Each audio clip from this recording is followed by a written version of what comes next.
Mas principalmente eles nos ajudam a entender, por exemplo, qual que é o nosso fluxo de prosperidade, onde estão nossos gatilhos de escassez.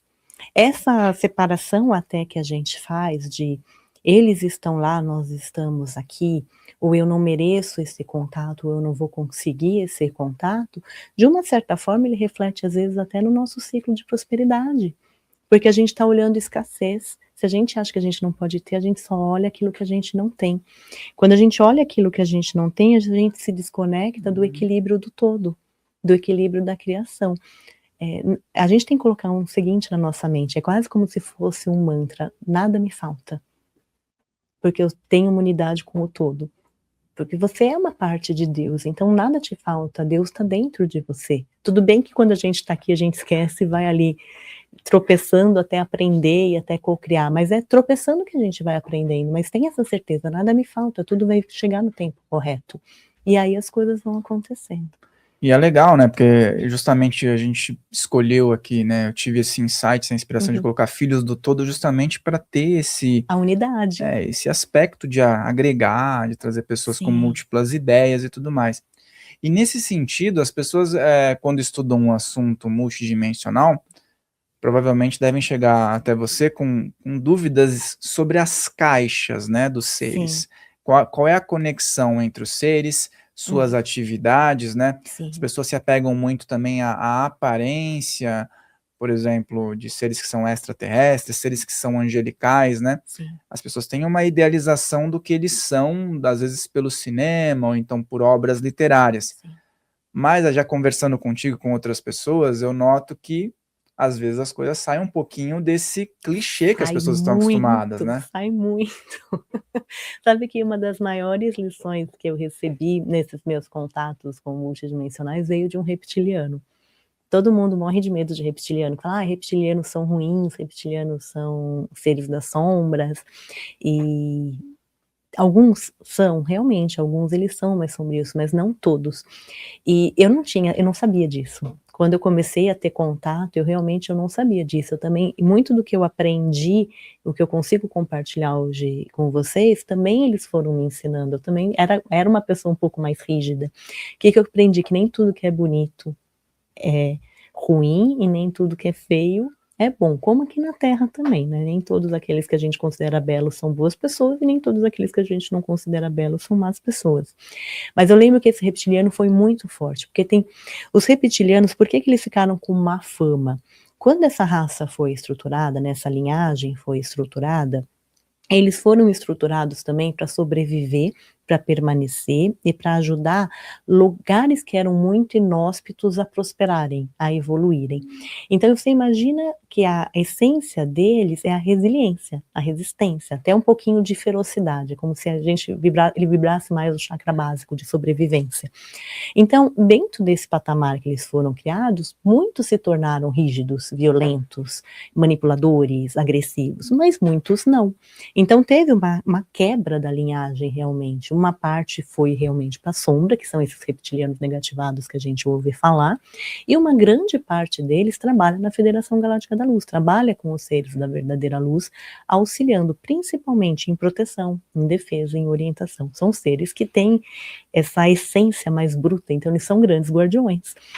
Grandes guardiões, quando a gente olha em outras religiões, eles também têm um pouquinho dessa essência mais bruta. Quando a gente olha um Exu, ele tem uma essência mais bruta, mesma coisa nos ETs, vamos colocar dessa forma. E quando esse reptiliano apareceu, literalmente ele plasmou na minha casa, assim, eu tava no escritório, tinha acabado de trabalhar, sabe quando você tá fazendo oração, fechando as coisas, tudo, eu virei a cadeira assim, mas eu dei de cara com ele. Na hora que eu dei de cara com ele, qual foi a minha primeira reação? Fiquei morrendo de medo. Falei: ai meu Deus do céu, fiz merda, né? Desculpa falar isso. Atacar, vão me atacar. Não, falei: o que eu fiz? O que eu fiz de besteira pra ele estar aqui? O que ele tá fazendo aqui? Fiz alguma coisa de errado. Ele continuou assim, pleno, até eu parar com o meu ataque de pelanca, né? Meu surto psicótico que eu tava tendo. Aí ele continuou pleno. Aí ele olhou pra mim e só falou, aí a mensagem é muito telepática, né, e ele falou assim, a mente tá muito presa na dualidade ainda, né, olha direito. Desse jeito, meio firme, sabe, e pleno ao mesmo tempo. Aí Parei, respirei, fui olhar. Na hora que eu senti a energia dele, era aquela energia amorosa, esses chakras aqui todos hiper expandidos, sabe aquele negócio acolhedor? Aí ele só veio e falou: melhore, solta a tua mente. Literalmente ele veio para me dar um esporro, tipo, para de querer encaixar as coisas em tantas caixinhas. E foi uma grande lição, porque eu nem sabia que tinha reptiliano da luz. De repente aparece um, e aí depois eu percebi que ele estava meio com roupagem, e aí tinham outros seres de luz antes, mas o meu primeiro impacto foi quase sair correndo. Eu falei, vou fugir desse cara, ele vai me comer, né? Sabe aquele negócio que a gente tem na mente? Porque vem do arquétipo, vem do inconsciente. Eu nunca tinha tido contato, nunca tinha ouvido ninguém falar que existiam reptilianos da luz naquela época. E existem. Então, às vezes a gente tem uns julgamentos mesmo, que é exatamente o que a gente precisa começar a soltar, para sair dessa dualidade. Esse ser me ensinou muito, e tem uma linhagem, eu não vou lembrar o nome deles agora. Eles são muito feinhos, eles são da constelação de Sagitário. Sabe o Monstros S.A.? Sim. O desenho. Sabe aquele que era o vilão, que parece uma lagartixa feinha? Sim, sim, sim. Eles são daquele jeito, eles parecem com os dentes mesmo, sabe? Um negócio meio assustador. Só que eles são seres extremamente iluminados. Eles vibram numa frequência de compaixão e resgate. A função desses seres é ficar no meio das linhagens dos negativos, porque como eles têm essa aparência mais bruta, ainda que a energia deles seja muito amorosa, eles não geram muito desconforto, mas eles ficam ali para impulsionar e para motivar a redenção. E você não gostaria de voltar para a luz? Olha aqui uma opção. Agora, você imagina o tamanho da graciosidade, da imensidão do coração da fonte, assim, de Deus, quando ele cria uma linhagem que é capaz de ficar no meio da sombra, sem se corromper pela sombra, e ao mesmo tempo motivar a sombra a retornar para a luz. Olha o tamanho disso daqui no ponto de vista de redenção e de compaixão. E aí a gente olha uma fonte, uma organização, uma mente, um Deus que criou seres que conseguem ficar ali, e a gente acha que ele vai olhar pra gente e vai falar, não, você não merece contato, você não merece resgate, você tem que se lascar porque você tá humano. Ele já criou seres para estarem no meio da sombra. Como tem muitos seres que vivem ali nos baixos umbrais tentando motivar a redenção, a esperança, a compaixão. Por quê? Porque tem um equilíbrio da sombra e da luz. Então a gente tem que começar a aprender isso, a olhar o equilíbrio. A gente não vai tirar toda a nossa sombra, como a gente também não vai conseguir ser luz o tempo inteiro. Mas vamos tentar ir melhorando, aprendendo, dando um passinho de cada vez. Eu sempre converso e digo que quando alguém taxa de uma vez, olha, essa espécie, vamos dizer, esse ser aqui, essa constelação inteira, eles estão voltados para o mal. Eu sempre falo, ó, faz o seguinte, atravessa a rua que você vai encontrar um Homo sapiens da sua própria espécie, bom, e um outro cheio de trevas. Então, assim, você não precisa andar muito para encontrar isso. Não precisa Porque mesmo. que do outro lado do universo tem que ter só uma qualidade de ser, só uma... Exatamente. Pode ser que haja o que você teve contato, pode ser que tenha sido ruim, mas isso pode ser na padaria aqui da esquina. Exatamente. Entendeu? Não precisa ir tão longe. Às vezes as pessoas, elas relativizam isso. E a gente vê nessa questão da aparência, por exemplo, o réptil, ele fica condenado, vamos dizer assim. Sim. Os Greys também, né? No cinema tem todo um... Apesar que o ET do filme do Spielberg, ele tinha ele era amoroso, né? Mas ele não chegava a ser um Grey, assim, do meu um ponto híbrido, de vista, né? ele era um ser de Orion. Isso, Aquela ele cabecinha bem de Orion dele. Ele tinha um aspecto, assim, que é diferente, mas é aquele olhar mais amoroso, né? E isso é muito curioso, porque realmente os seres de luz, eles têm esse olhar mais compassivo. Sabe o olhar de desenho animado, assim, mais cheinho, mais redondinho, mais amendoado até? Os seres mais sombrios parece que eles estão sempre meio enviesados. Em V para baixo. Assim. Em V para baixo. Isso é uma dica bacana quando as pessoas têm contato. Tenta sentir essa energia que vem daqui, do cardíaco, sabe? Do coração, e tenta olhar os olhos. Os olhos, tanto pra gente que é humano, como para seres multidimensionais, literalmente são as janelas da alma.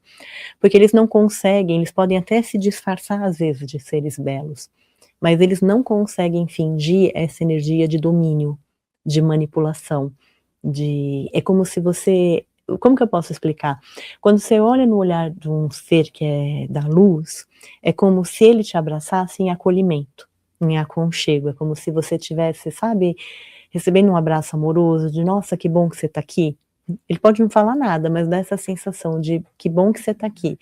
O o ser negativo, ele tem como se fosse uma repulsa, um nojo, sabe, um asco de estar ali. Um ser da luz, ele não vai falar: "Ai, humano", sabe, roupagem horrível. O ser negativo, ele tem isso, e isso eles não conseguem fingir, principalmente quando a gente olha para os olhos, dá aquele negócio da repulsa, sabe, ou de olhar e falar: "Ai, quem é você para olhar assim para mim?".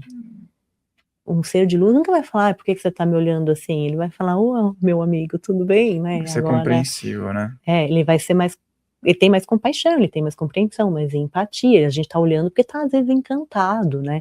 O ser negativo não, ele tem uma hora que isso incomoda ele, aí eles dão uma recuada, tipo, Consegue disfarçar. ele não consegue disfarçar. E tem um código secreto no, a gente falou do Uhum. ET, né, do filme, mas a gente observa que eles se comunicam pelo cardíaco, Pelo né? cardíaco, porque Então, isso assim, daqui tem, né? expande, quem é da luz, isso daqui expande demais. E junta o chakra cardíaco com aquele chakra que é meio da empatia e expande, essa luz expande. Isso daqui tem em todas as linhagens, é como se isso daqui aumentasse.